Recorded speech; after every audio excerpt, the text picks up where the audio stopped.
the Jamboard, or will Cal be sharing that?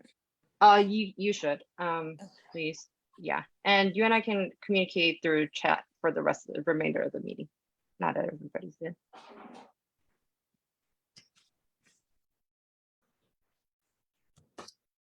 Is Josh available during this time?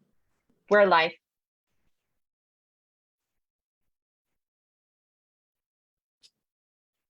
Alrighty, we are here. Thanks everyone for showing up and being a part of our 2020-2022 ballot info measure session. And yeah, we're gonna go ahead and start letting folks in and get started. The first thing I would like to point out to folks is that we will be posting this in both English and Spanish. And if you need to select your interpretation, this would be the time to do so. You would want to go to the bottom of your Zoom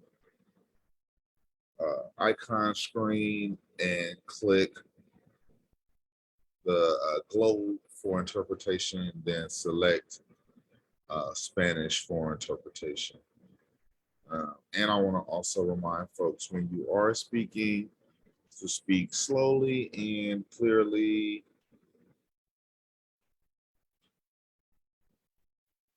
For interpretation. And that icon should be popping up soon as yes, it should. I hope to have that icon up for folks soon.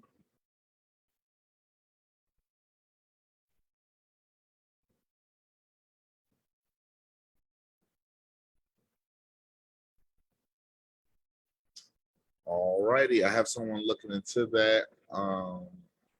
Hopefully we don't have anyone who needs an interpretation just yet. Definitely bear with us as we move through the rest of the day. But next up, we're going to have some introductions. First of all, let me introduce myself. Sorry for not doing that already. I'm John Bean.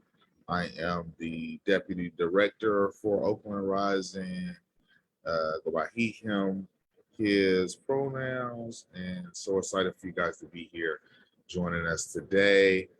We have a few other comrades here as well. I'll pass it over to Renetta if you're ready to introduce yourself, and you can pass it to your other comrades.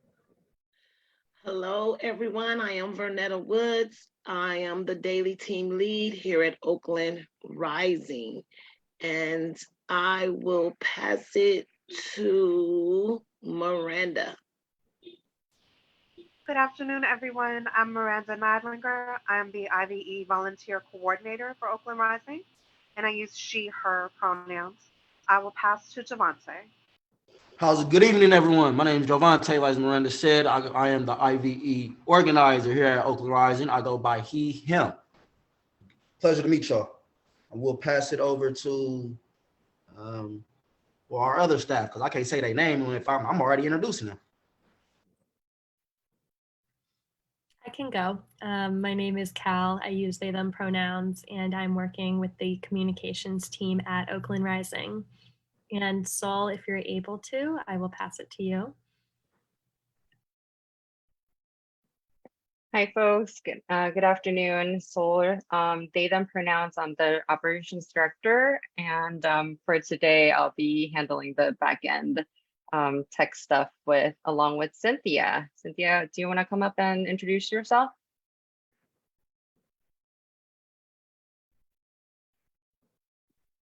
Hi, everyone. My name is Cynthia. I use she, her pronouns, and I am here assisting with Oakland Rising's event. And I believe we're done with the introduction. Let me just, getting here really quickly before John takes on. I believe that the interpretation option is available now. Yes, I do see the globe at the bottom. Definitely, if you need access to Spanish interpretation, take a moment and go ahead and select that at the bottom of your screen. Alrighty, and I would encourage folks who have joined us. So I should say that in Spanish. Don't think we have anyone available to do I can do that, John. Okay. Buenas tardes a todos. Queríamos informarlos que ya está disponible la interpretación. Va a haber el globo en la parte de abajo de la ventana. Y ahí puede seleccionar para qué idioma quisiera tener su interpretación. Gracias. Thank you so much for that. Let's see. Alrighty. So I'm gonna keep us moving along here. Can I get the slide, our Oakland Rising slide up?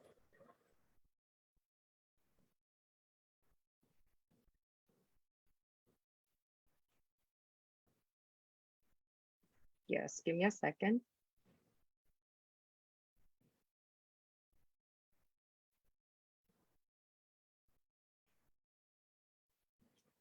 Alrighty, thanks a lot. So Oakland Rising, who are we? What do we do, right?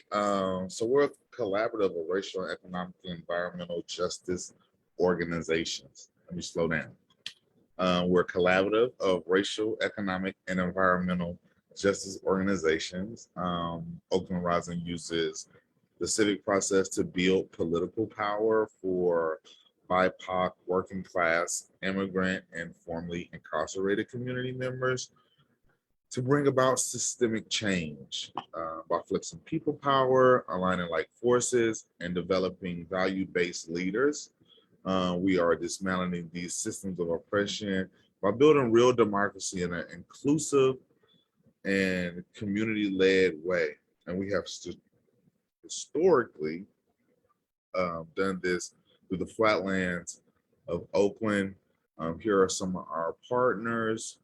They include APN, Asian Pacific Environmental Network, Bend the Art for Justice, Costa Husa Just Cause, Courage, which is Community United Restorative Youth Justice, the Ella Baker Center for Human Rights, eBase, which is the East Bay Alliance for Sustainable Economy, St. Mary's Center, Parent Voices Oakland, and then Mua Mayores United Activities.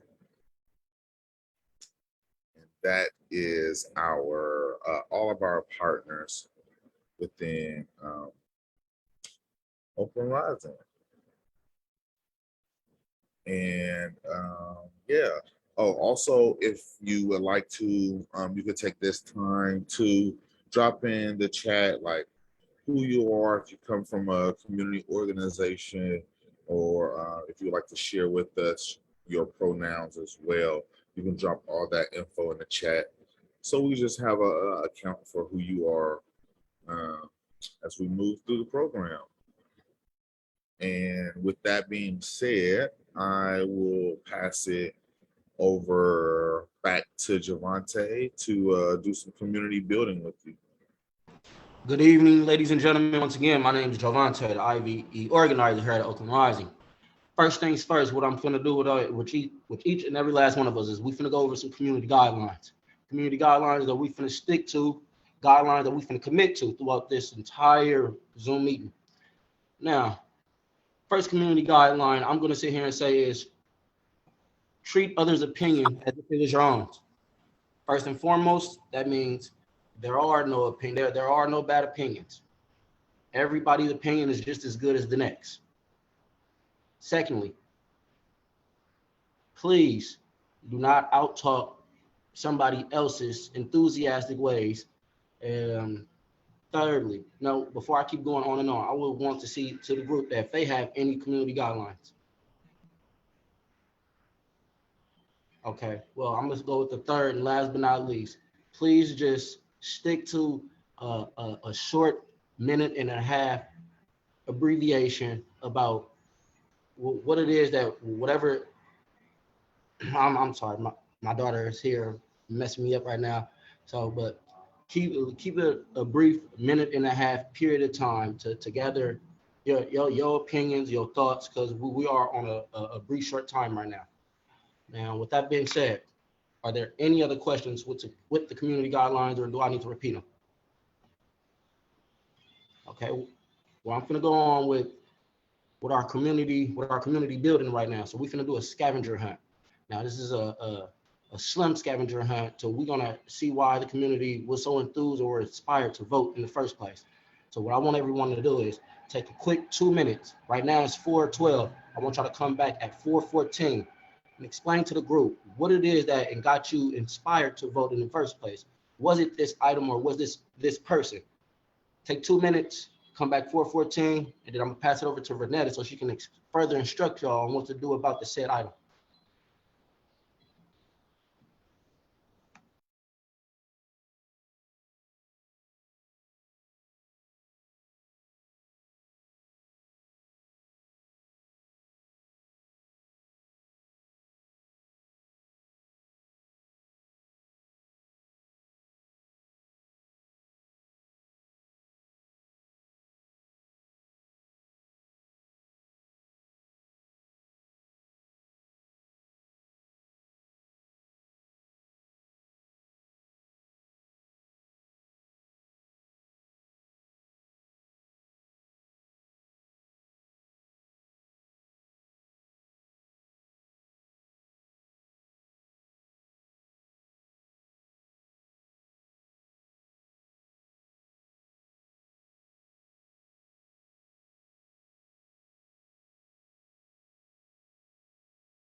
Bit of a technical difficulties when we were actually hoping to play a musical piece during this 2 minutes, but we will also let you know when the time is up. Javante will get us started again. All right, everyone. It's 4:14. I don't know if everyone's back, but I'm finna start us off with saying that my first item was money. My very first time, and I'm gonna tell a brief story as to why. My very first time voting was in 2015 when we had to elect out here in Oakland to push for higher minimum wage, and we won that. Now that's why I say money was my inspiration for me to vote, because I wanted higher minimum wage due to the minimum wage job I was working. And now I'm finna pass it on to the next person. I mean to Vernetta.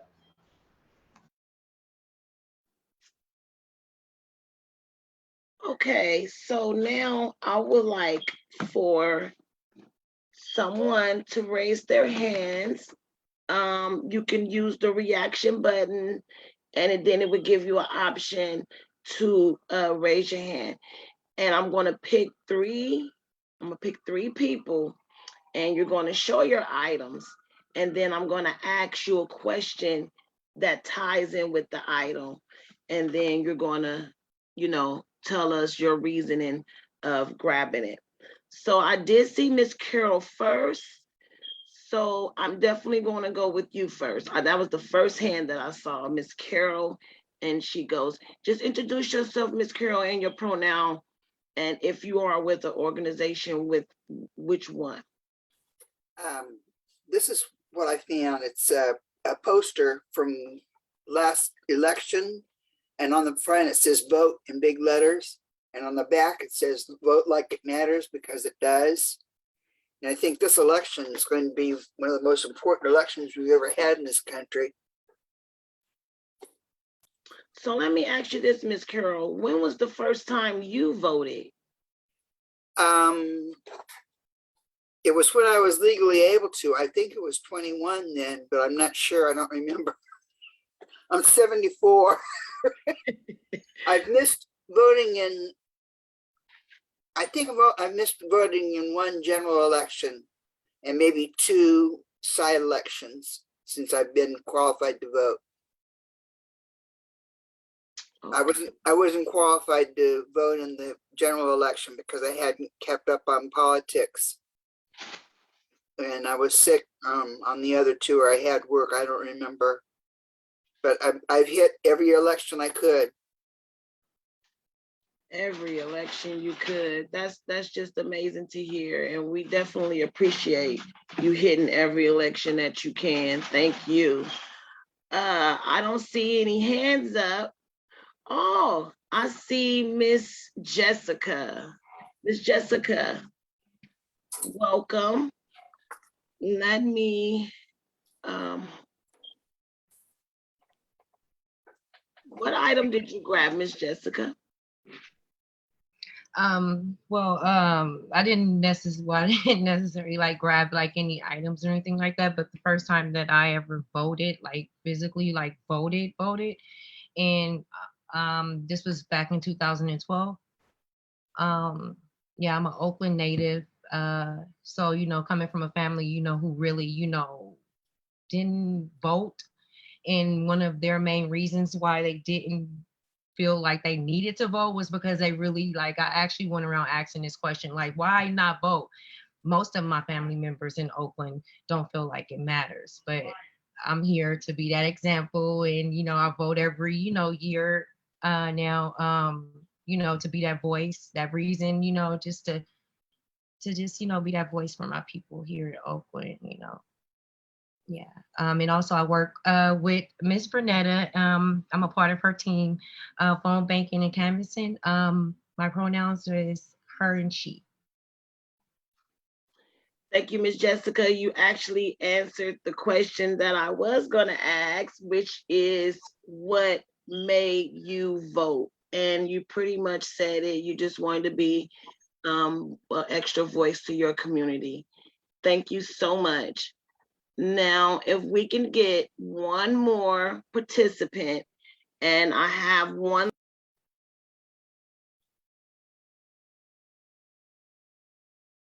Bernetta, your mic is off. You're on mute. Sorry about that, you guys. If I can get, also I apologize. Thank you, Miss Jessica. You actually did answer the question that I was going to ask, was why, what made you vote? And you pretty much answered it without me even asking. You wanted to be another voice for your community, you know, and that's what you've been doing. Thank you so much. Next, I do see Mr. George. Mr. George, how you doing? Welcome. What item did you choose? And the question that I have for you will be, what are some of the things that you have voted on in the past, Mr. George? Right on. Good afternoon, everybody. What have I voted on? I've never missed an election. I know that this wasn't the question, but some folks did answer. Like ever since I was eligible to vote, coming straight out of my incarceration, I grew up poor, but I grew up in a household where we talked politics, and I grew up during Reaganomics and the baby Bush administration. So I was just like eager to like overthrow those fools. You know what I'm saying? Even though Clinton might have just been another neoliberal, I voted for Bill Clinton in the 1992 election. First time I voted. The first time I really cut my political teeth shortly after that was organizing against the No on Prop 187 and the No on Prop 184 ballot initiatives in the early 90s.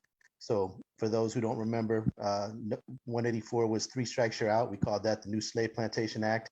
And 187 was an anti-immigration ballot initiative. We called it the 187 on the Latino community because we knew who they were targeting. So those are some of the things I've voted for, voted against and organized against, and yeah, I've never missed an election.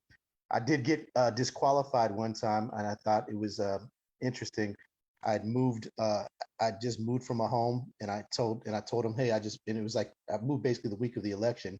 They said just to use my old address, and then when George, could you slow down a little bit for interpretation? Thank you. Yeah, I talk like a mug. Yeah, sorry about that. Yeah, yeah, my vote was disqualified one time, and I believe that it was in the Democratic primary the year that Bernie and Hillary were running for the presidential election, and I believe a lot of really more of the radical kind of democratic socialist types and more leftist folks were disqualified. I believe that there was a very intentional effort to disqualify those folks and put, just make it favorable to Hillary. That's kind of my feeling about it. So that, but I've never missed an election on my own. Amazing. And these stories right here is the stories that we need to hear, because it's just another way of us building community, right? Some of us don't know these reasons of why we go out and vote, in which we all do have reasons to do so. And so I'm just glad to hear you guys' answers. I wish we was able to hear more. Unfortunately, with the time, I would like to pass it back to Javante. Thank you so much, you guys, for your answers. No, truly. What Vanetta just said, we are truly thankful for hearing your answers, because honestly, that got me moved and got my eyes open into the different experiences and different roads that everybody had went through or traveled down to start voting. Because for me, I'm honestly be truthful to all y'all right now. I wasn't really into politics or the science behind voting or none of this at all. Like I was young when I first started voting, and I only voted because it was to build higher minimum wage for only my city of Oakland. I didn't care about Richmond. I didn't care about San Francisco. I didn't care about none of that. I just wanted higher minimum wage out here for the city of Oakland. Now, see, back then I was still naive to what was really going on before the bigger picture. I didn't see the forest for the trees. You know what I'm saying? So, but until I got into a voter engagement, I started seeing the different experiences, the different roads there. Like I said, everybody had went down and traveled down to start voting, and what was their reasons and their aspirations and their stories why they start voting. But I'm gonna just go ahead and pass it on. But I just want to say, just as Vanetta did, that thank you for sharing y'all stories. But next, we want to pass it over to our other coworker, Miranda. She's going to talk to y'all about our Fair Elections Oakland campaign. Thank you again, everyone, for coming. We are going to take a 3-minute break to allow the interpreter to catch their breath, so to speak. So please, if we can return at 4:26 p.m., again, just a 3-minute break, and then I'll be presenting to you guys about Fair Elections Oakland. Thank you.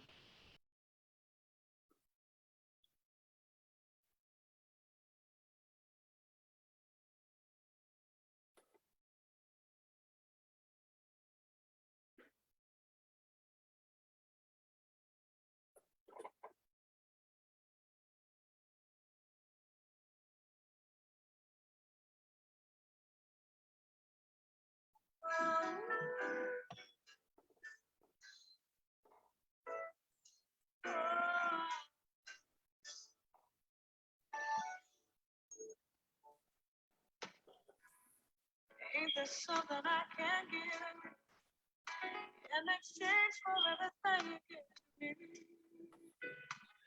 Be my imagination, be just fine when I think my peace of mind is out of reach.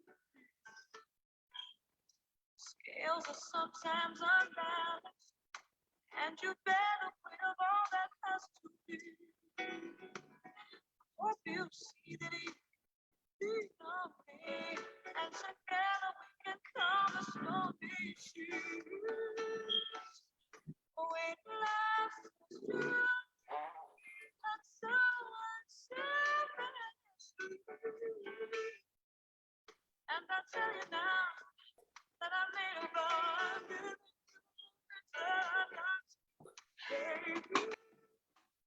Yes, I tell you now that I made a bond.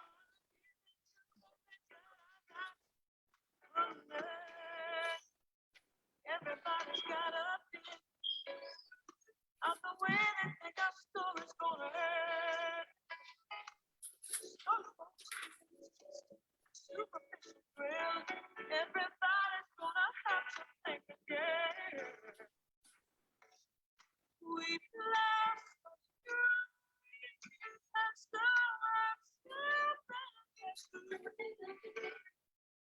they don't bother me, so I'm gonna keep on giving you the best Said I'm gonna keep on giving you the best that I got. Yes, baby. Somebody understands you. Somebody understands you. I don't know.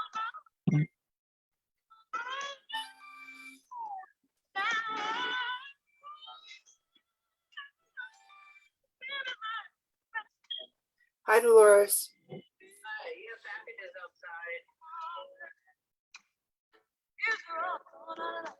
Sound of your song, and I think I wanna sing it forever.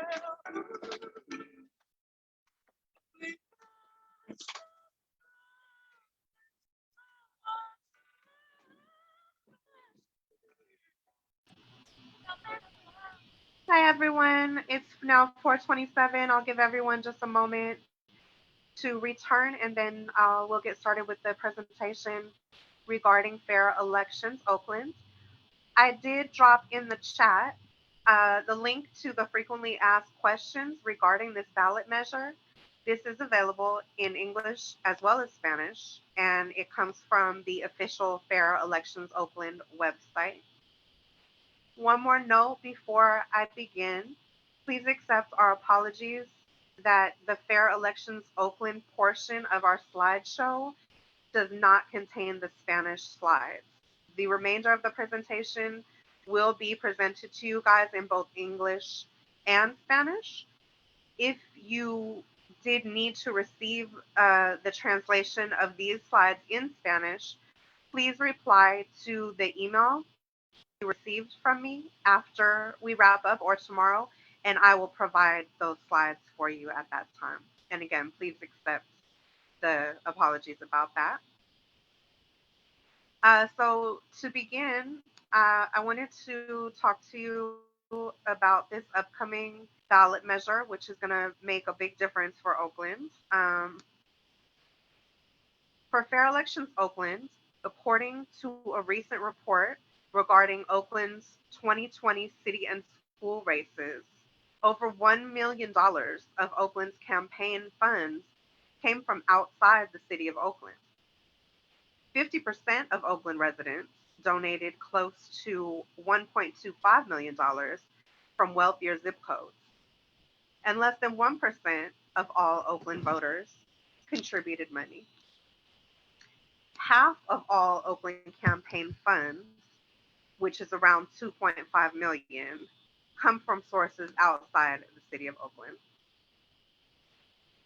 And half of the money that city residents donate, around 1.25 million, comes from only a few zip codes in the city, which are the most wealthy areas like North Oakland, Rockridge, and Montclair. Less than 1% of all Oakland voters end up contributing money. And we can move on now to the next slide.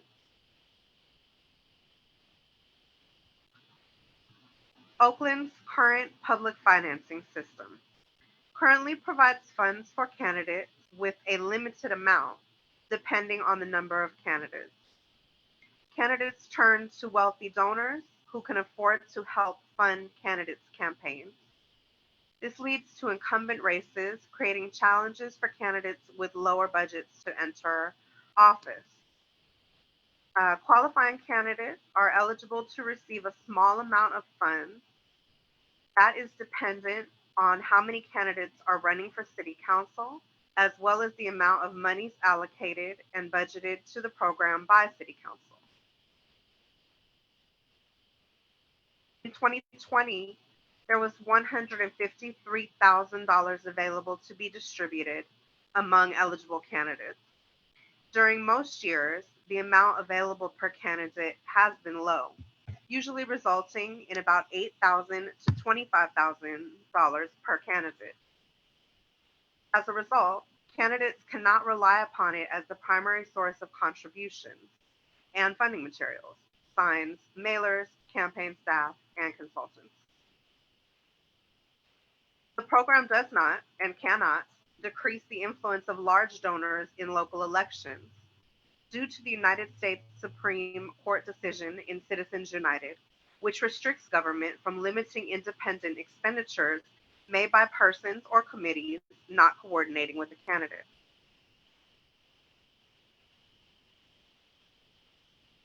And we can move on to the next slide. I'd also like to mention that if you do have any questions, we will have time for a brief Q&A after these slides. Please hold your questions until then. If you think you may forget your question, feel free to drop it into the chat. Solutions are proposed through Fair Elections Oakland, which develops a democracy dollar style program, which includes vouchers. Residents receive 4 $25 vouchers equal to $100 to donate to Oakland candidates of their choice. So that will apply to registered voters. Small donors. This will boost the donation power of small donors.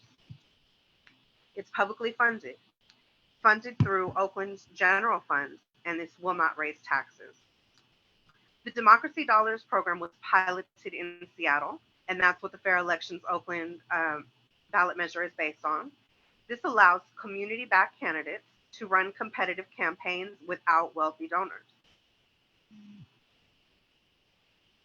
Under this program, Oakland residents would receive $100 in publicly funded from the city vouchers via mail to donate to candidates running for local office. Residents are then free to donate or contribute to qualifying candidates and campaigns of their choice via an electronic fund that is still in the works to be teased out. Candidates will then redeem vouchers for public funds. A recent survey of likely 2022 Oakland voters found that many residents don't donate to local campaigns because they simply can't afford to. Oakland's 2014 and 2016 elections, 93% of contributions came from less than 1% of the city's population. This program will be funded through Oakland's general fund. We estimate that funding and administering the program will require a fraction of a percent of Oakland's general fund, roughly 0.3% of the fund annually. So how can democracy dollars help? Will allow community-backed candidates to run competitive campaigns without wealthy donors. Will make elections cleaner and more transparent so that candidates can focus on the voices of the people, not the pull of big money. This will also create more diversity across race, gender, and income among donors and among candidates running for office. And we can now continue to the next slide. Other demands include public debates. This will require candidates to participate in public debates. Will limit spending. Requires candidates to accept less money from donors and limit expenditures to a certain amount. As well as disclosure. Will require candidates to disclose the biggest contributors. Public debates. Candidates have no obligation to participate in public debates at this time. Debates allow the public to learn about each candidate's policy choices and positions, allowing the public to make informed decisions about who they support. They also help ensure that all Oaklanders know where each candidate stands on the issues, which is critical to a healthy democracy. Limiting spending. Require candidates who participate in a democracy dollar style program to accept less money from individual donors and keep total campaign spending below a specific amount. Require that candidates who do enroll only spend campaign funds on costs directly related to the election and cannot use any part of those funds for personal use. Requires that wealthier candidates are limited in how much of their own personal money they can contribute to their political campaign. Disclosure. The public should know which big money donors are funding political action committees or PACs. Disclose the names of their top 3 donors on all their mass mailings and advertisements to ensure that the public as well as the media know who is funding these groups.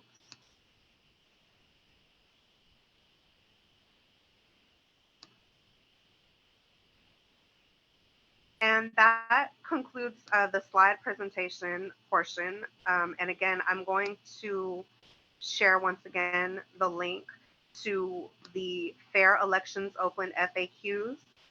Again, this is from the official Fair Elections Oakland website, and that is available on their site in English as well as Spanish if you would like to refer to that once the presentation is over. And did anyone have any questions about the slides so far for the Fair Elections Oakland portion? I would do my best to answer those or open them up to the rest of the staff.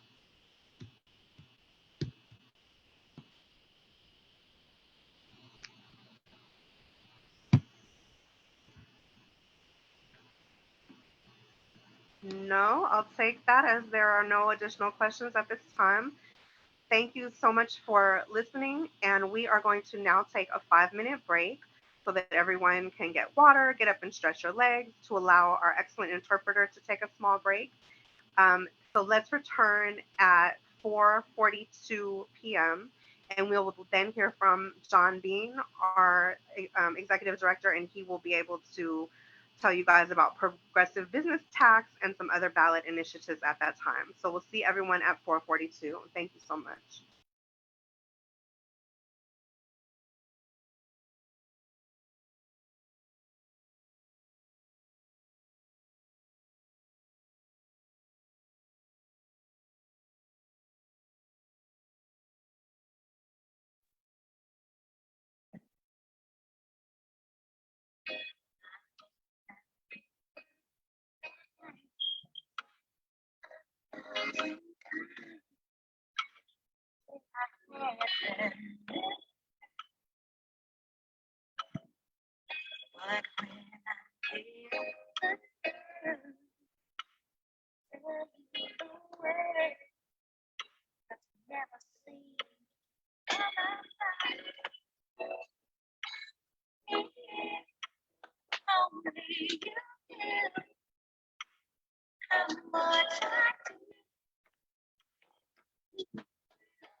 Hi, everyone. Welcome back.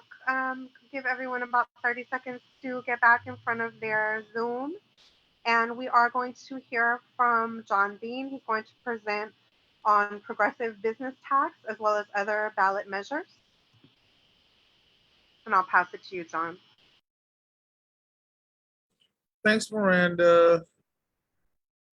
Hi again, everyone. So excited for so many folks to be a part of this. I'm going to jump right in it. We're talking about our invest in our Oakland progressive and equitable business tax. Next slide, please. So, what is a progressive business tax? It's a modernized business tax structure that will create, it will raise over $22 million in new revenue for the city of Oakland each year. And it gives opportunity for these large corporations who haven't been paying their fair share to pay their share. We have now a very outdated regressive business tax, which is taxing some small to mid-sized business way more than they should be. And we want to kind of even the playing field, right? Next slide. So what will the progressive business tax do? Like I said, by raising this $22 million, we will be investing in high quality jobs, housing for public safety, first responders, revitalizing parks, revitalizing libraries. This will also support small businesses by providing them with tax relief. Here in the post-pandemic period, we have over 20,000 small businesses in Oakland. Many of them are owned by either women or people of color. This will also create equitable business tax system to meet the needs of communities that require business to make more, pay more without increasing taxes of homeowners and renters. As that's usually who takes the kind of the bunt end of it is homeowners here and renters in the flatlands of Oakland. So we're hoping that these large businesses take on that instead of these homeowners and renters like you and I. Next slide.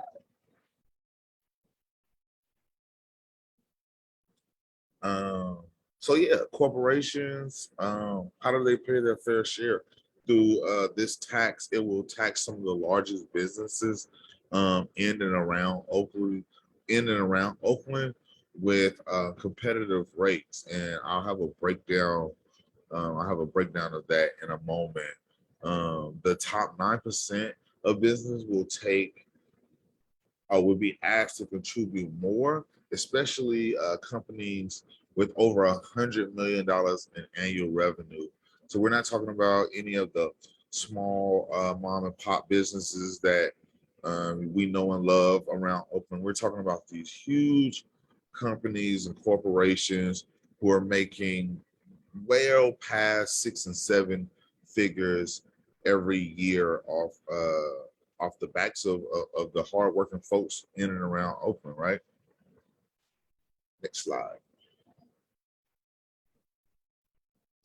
So yeah, here is a breakdown of the current tax. The gray is speaking to the per $1,000 capital, and these are 5 different tax categories who receive gross receipts, right? So you have the retail, sales, and restaurant. That's that first line. And you can see right under there about 50% less is a grocer. And if you think about how grocery stores work and how like retail stores work, a grocer has to sell all their inventory in order to make a profit, right? If they let things sit on the shelf, those things will go bad. They won't earn any profit off of that. And with retail, you can have, you can have the same retail stay on the shelf for pretty long. You can even probably place a sale or put it on clearance or any of that stuff, and you can still be able to get rid of it eventually. So you see the difference in that. And then if you look at the bottom line in the gray section, you'll see recreation and entertainment. In that case, you don't have any inventory. Once the services are rendered, you usually receive payment. If you go and have a recreation, you receive payment after that. If you go to an entertainment venue, you would usually pay right then and there. So there's just a breakdown of some of the difference in between the categories. If you look at the proposed tax, you'll see that that number greatly is different from the $1,000, the $1.20 or 60 cents per thousand to 90 cents for anyone under $1 million, right? And then that number won't increase until after you hit that million, until between $1 million to 2.5 million. And you see the difference is very slim between the two. 90 will go to 110, the 50 will go to 55, and so forth. Yeah, and if you have questions, definitely hold on to those questions, and I will try to answer them the best way I can at the end of this. Next slide. All right, so now these are getting into some more ballot measures. We at Oakland Rising have been supporting and kind of endorsing the two measures that I went over, or and Miranda went over earlier, the Fair Elections Oakland, and then the progressive and equity business taxes. These are some other measures that have passed recently here in Oakland. Apologies, John. I'm really sorry. I'm going to interrupt. I think that there is a portion of a slide that is starting this portion. The slides are translated, and I want to make sure that we are able to share the correct slides with the Spanish translation. So could you give us a moment so that we can switch over to the correct slide? Thank you. Yes, thank you. Cynthia, I will send you the link.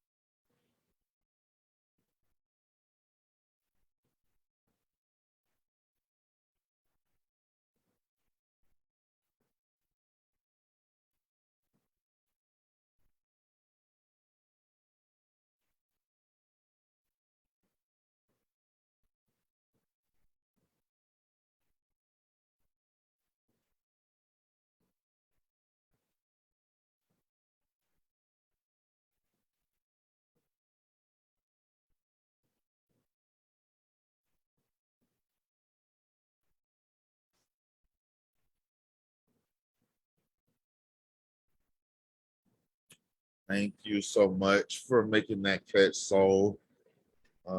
Do have our partners from MUA here and members who are monologue speaking and reading. So yes, so glad for that. Can we go back to the Costa Justa Just Cause slide? There we are.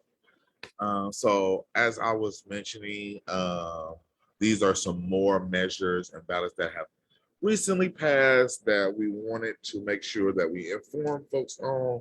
I am not super well versed on these, but definitely can try to answer whatever questions or point you in the direction to get those answers that you need. But one of the changes or amendments to Just Cause was to amend any building that would have 10 years after open to be subject to just cause protection instead of the prior was 15 years. Now that would be 10 years. So dating back to 2012 now. This will protect thousands of new tenants under this new law just by amending that. This will cover so many of thousands of folks in and around Oakland, be able to protect them. Just cause actually a statewide protection as well. And the majority vote to pass this. We would need the majority vote in order to pass this.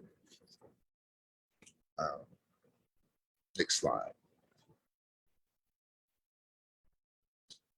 So affordable housing and infrastructure bond, there was an $850 million bond measure for essential infrastructure priorities that was recently passed. And then you have the continuation of Measure KK that mostly went to major street repaving project here in Oakland, and then another affordable housing measure bond that sets aside $350 million for affordable housing preservation.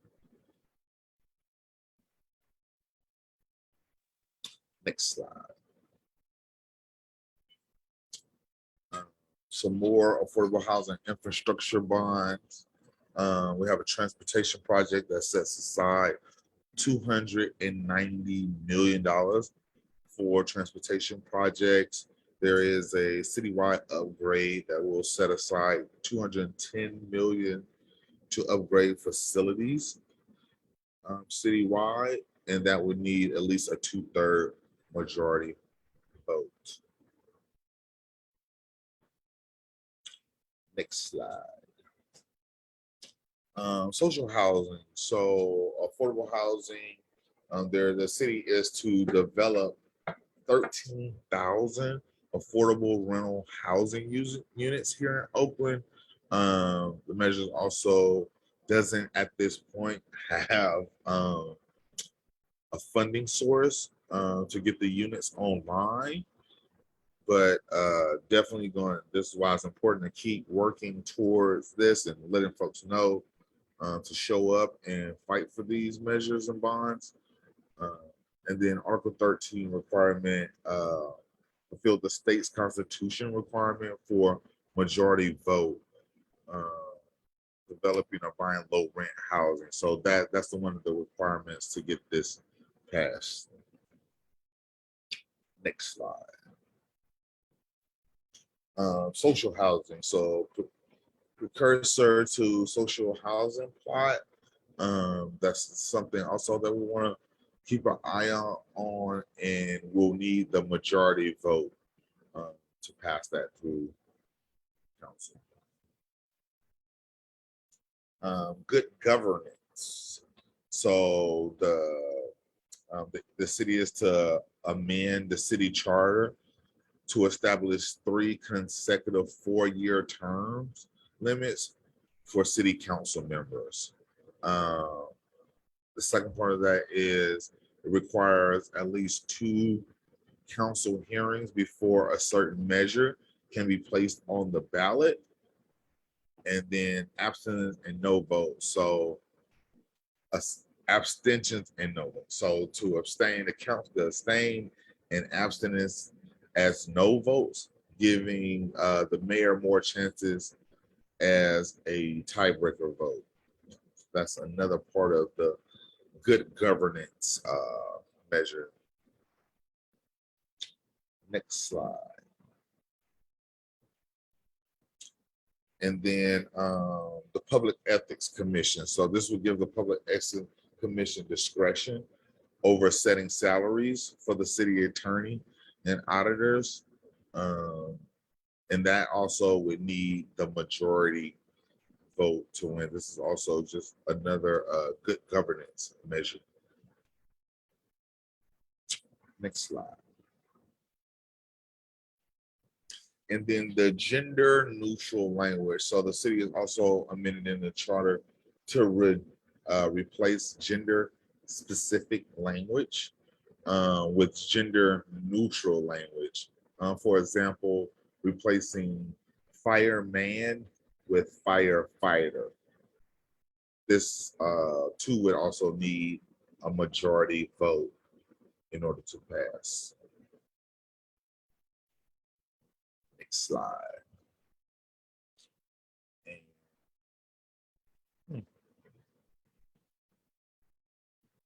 I think that is not what I'm supposed to be reading. It says, it does says the citizen voting, but it's talking about the gender. This should reflect, this is talking about the school board and folks who want to vote on things that are happening within Oakland Unified School District.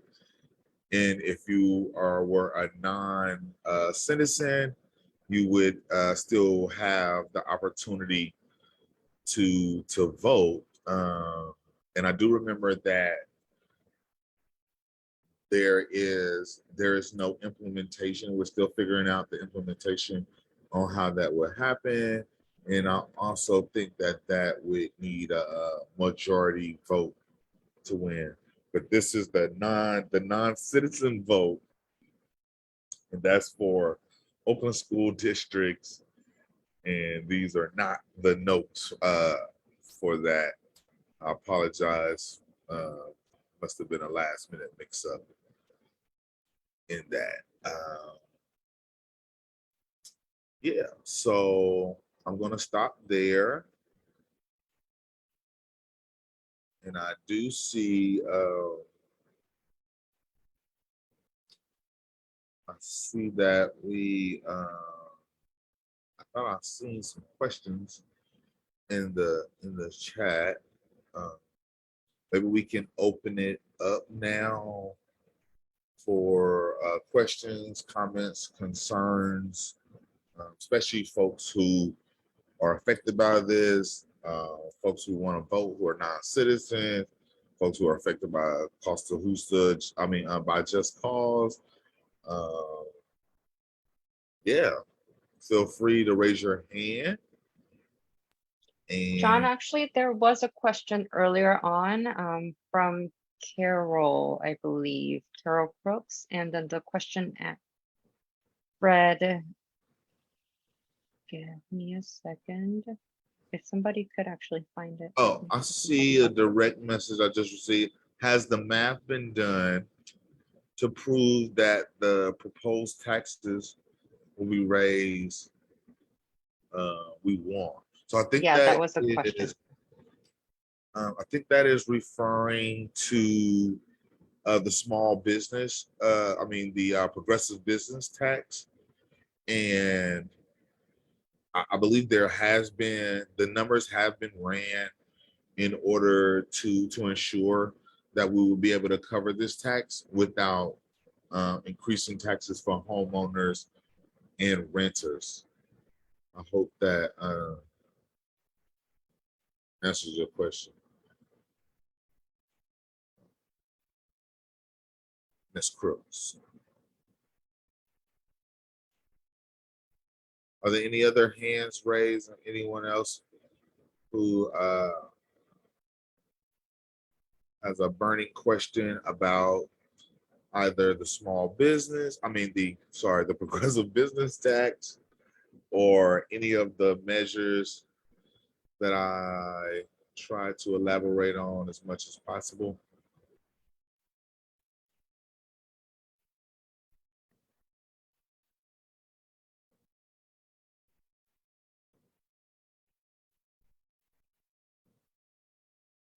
All right, I'm going to take the fact that I don't see any hands.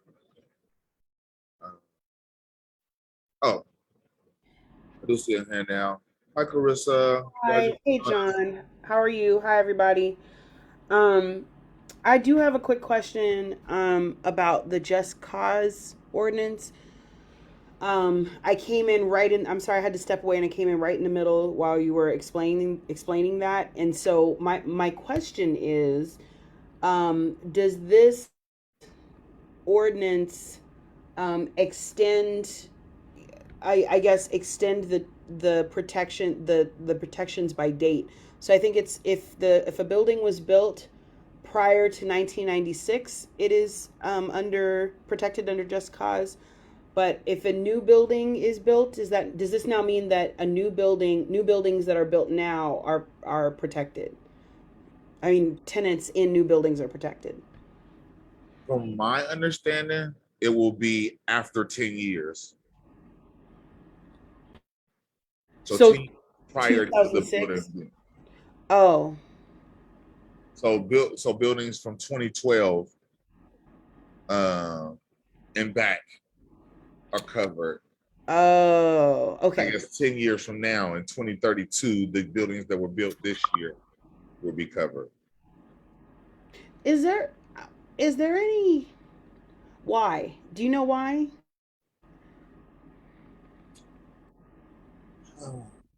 Why do people have to wait 10 years?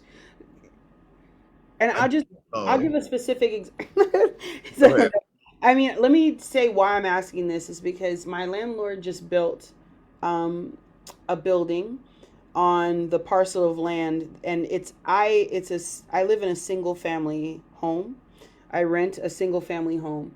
But what I understand is that I would be protected under just cause, except now that there's another rental that's been built on the property. But because it was built recently, then they're still exempt. So that's why I was asking. Yeah, those are some of those I'm happy to jump in. loopholes that landlords try to use against the. Okay, you can. Was somebody else speaking to answer that? That was George. Yeah. Oh, go ahead, I was just George. gonna say, I mean, so this is the rationale. But we know that these are generally kind of fake rationales, and this is just what I gathered from doing my graduate school in city and regional planning. The rationale is just that the initial investment that it costs to develop new housing, in order to allow the developers to kind of be reimbursed for the cost of development, that's why they're considered exempt for a period of time. And then we know that renovation. I know it's hard for me to hear you. Is there any way you can speak up, George? Oh, I'm sorry. You guys aren't able to hear me? I can hear you now. Yeah. Okay. Yeah. So I was just saying that the rationale is just that the initial cost of development is supposed to be, costly. And so it allows for the developer, in theory, it's supposed to allow for the developer to be reimbursed for those costs as part of that initial investment. And so we also know that we see a lot of abuse of like renovation of apartments by landlords to kind of, jack up rents.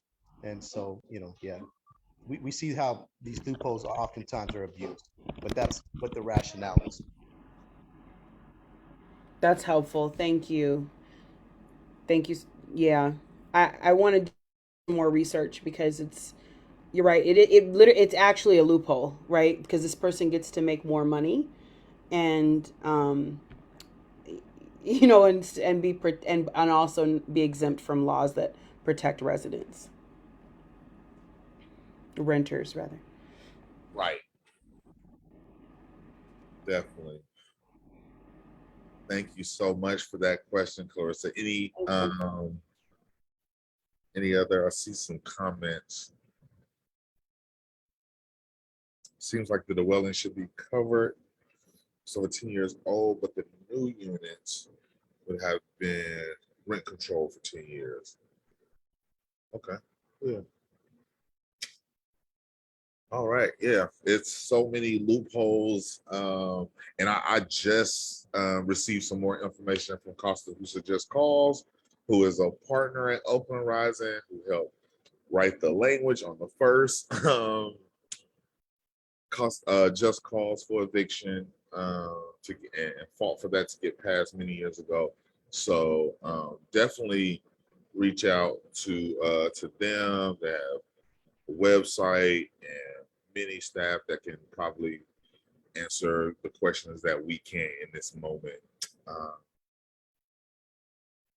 See another comment. If landlords can keep deferring rent control from kicking in by building on more units, that would be a serious loophole. Yeah. You are right there. I know there was amendment. I mean, I know there is another loophole where if the landlord moved into the property, that was another reason they would have to live like on the property themselves, and it would have to be their not like a rental additional property, but they have to be their main property where they stayed there 6+ months out of the year. And I mean, I felt like they were still using that. Have landlords, owner moving evictions, right? That's another way that they try to they'll illegally evict folks, claiming an owner moving eviction that never actually. Owner move in eviction. There you go, George. Yes, another one of those loopholes. I just was working with Casa House about a year ago, so was dealing with all those issues. And yeah, and I feel like we have to continue to make these renter protections stronger and stronger, because every time you have these landlords who take advantage. Yeah. Thanks for adding that, George. Excuse me. Any other additions, questions, comments, concerns about any of the ballot measures that we've mentioned? Yeah, want to make sure we try to address everything we can while here. Definitely going to leave ways to stay in contact with Oakland Rising and ways for folks to get more information about these measures as we move closer to November. Clarissa, is this an old hand? No, this is a new one. Okay. Thank you. One more quick thing is that just on the non-citizen voting initiative for school board, I think I know that so Liz Sook and I have been in contact, been talking about that, and would love to talk to you more, John, in the Oakland Progressive Alliance, another sort of coalition space that some of us are in. I know that we'll be having more conversations and doing some more analysis about that initiative specifically, because we know that some of our, our partners and folks that we, are very deeply aligned with, are involved in that. And then there's just questions about who's behind it, specifically some of the charter lobbying organizations. And so we just want to, have continued conversations about how to ensure that this isn't divisive, and that we make sure that this is truly progressive and will be supportive of our public school system. Yeah, definitely agree. Coming from Oakland Rising side, we had many concerns around implementation and making sure that this is effective in a way that's going to be productive for non-citizens in Oakland who want to be participating in democracy around the school system. See another hand. Juana?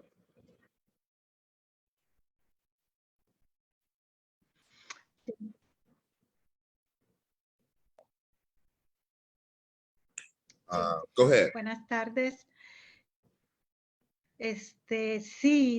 Sí, el comentario de Clarisa es también una pregunta que yo me hago. ¿Cómo sería, claro, la implementación y cómo sería, o sea, pienso que debemos de estar pensando en cómo se va a dar la información a estos padres? Porque yo vivía en San Francisco cuando pasó en San Francisco esta propuesta, y luego vimos que muchos padres de familia tuvieron miedo.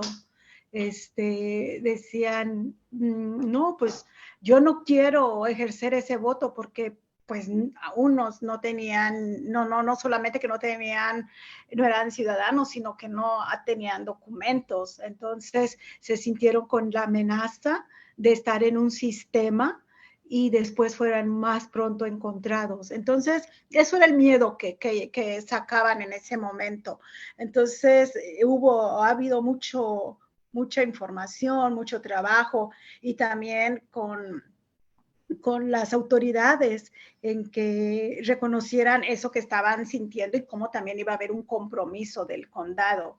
Entonces, yo creo que eso también sería muy importante, porque no nomás es de que sí pase una ley, aunque nos parezca lo más bonito y lo más equitativo y lo más bien para el movimiento, de mucho poder, también hay comunidad que tiene ese miedo con un riesgo. Gracias. Yes, thank you so much for pointing that out, Juana. That was definitely one of our concerns. I know me, myself, personally, I was concerned about, how do we ensure that we protect folks when they go out and make that decision to vote? And if they're not going to ensure that they won't be turning over folks' information and trying to, target folks after this, then I for one wasn't on board unless we had a plan to ensure our members and our community and our comrades that they would not have to worry about any threat from state government when participating in this act. So that's definitely our number one concern, is making sure folks are protected. And then I think number two is like the implementation, like you mentioned, like getting that information out to the community, to the parents, and making sure that they know about it and know how important it is to participate. And we're going to continue to work in those spaces. Thank you, Clarissa, for pointing that out too. That we definitely need to continue to put our heads together to figure out the best way to roll this out in the safest way, I think, possible.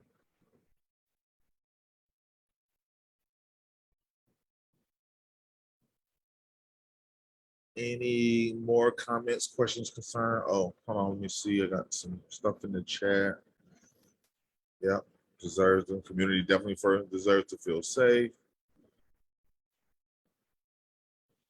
Or I wanna jump in and say, if not questions about the initiatives or anything, do y'all have any questions for us as staff? Ask us like what got us into voting, what got us into this organization. Any questions for us in particular, just to get to know us the same way we want to get to know y'all.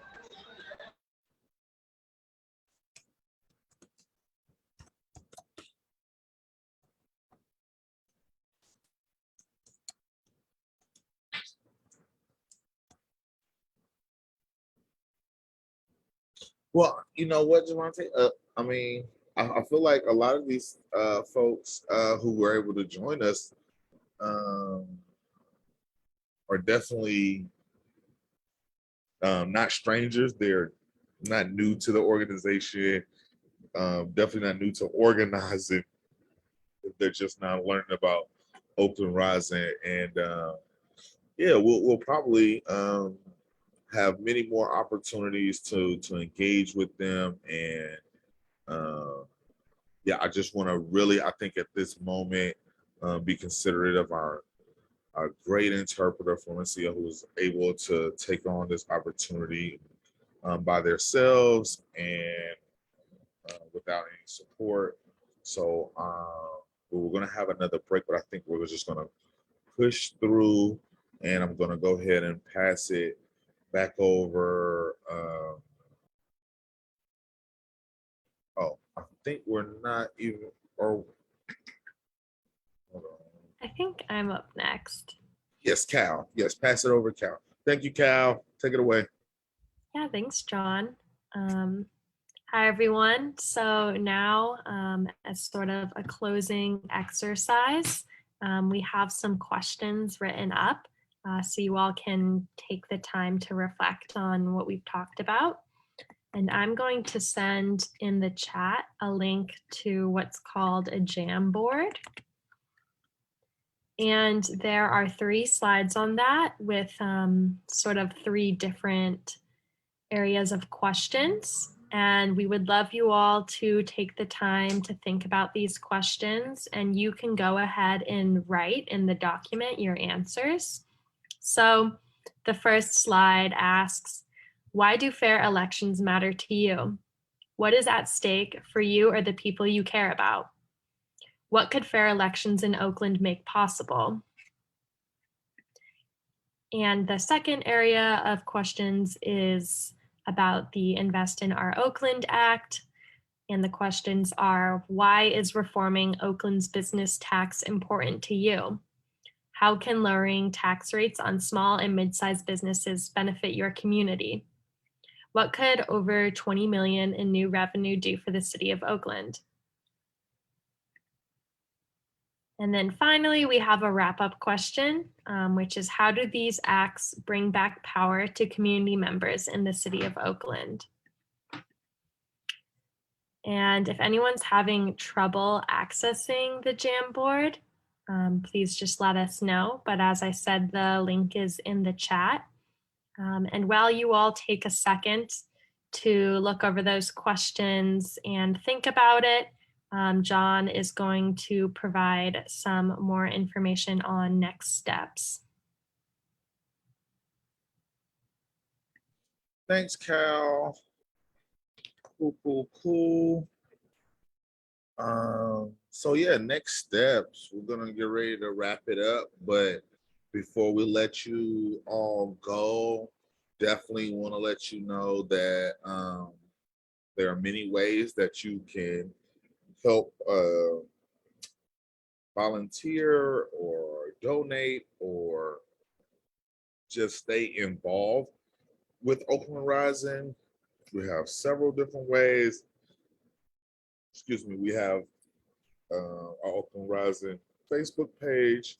We have our Oakland Rising Instagram. We have our Oakland Rising at oaklandrising.org, where you can go there and look at our volunteer page, sign up to volunteer. I don't know if anyone has access, if they can drop maybe the link to our volunteer page in the chat for folks. That would be great.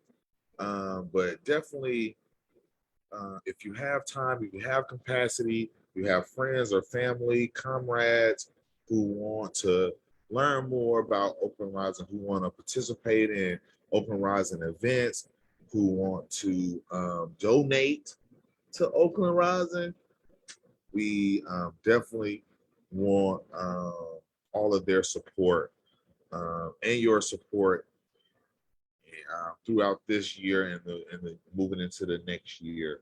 So don't hesitate to go on our volunteer page, sign up, donate, reach out to us if you have any questions or if you want to receive any more information about these measures or any more measures that I spoke about.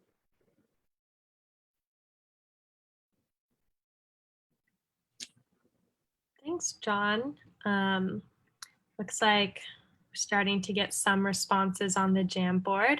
I also just wanted to open up the space if anybody wanted to just speak out loud, if they had any thoughts on these questions.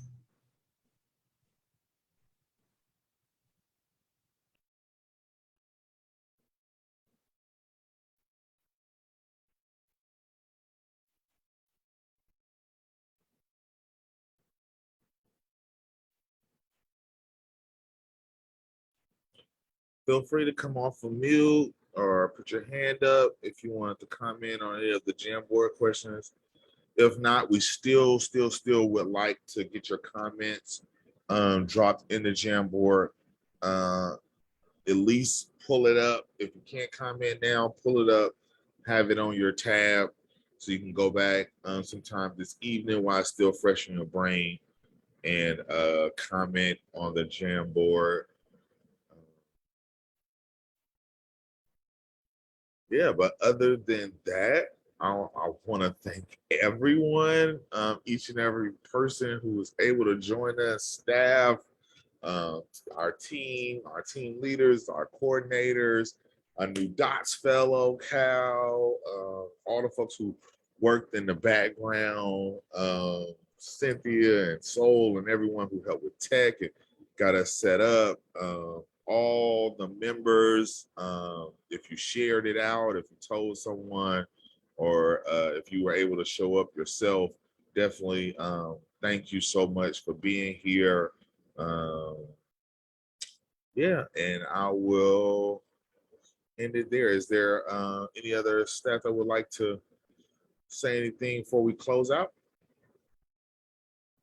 I would like to thank all of my colleagues and everyone who was able to make this info session. We really do appreciate you guys being here. And I would also like to thank the daily team as well. When we're done, we will be making calls around this fair election. So you staying busy. Yes, thank you, team. The team was instrumental in getting all these beautiful faces here. Yeah, definitely want to thank the team for making calls all spring, all summer, to get folks turned out to this event. Thank you so much. Thank you. Can't thank you enough, team, for all the calls you guys have been making.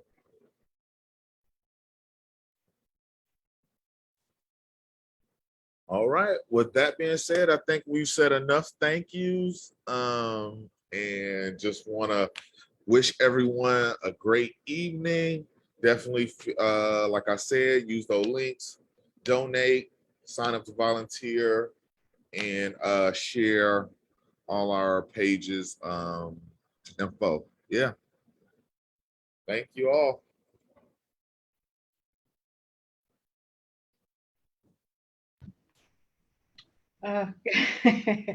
Gracias. Ok, hasta luego. Adiós. Adiós. Gracias, Juanita. Hasta luego.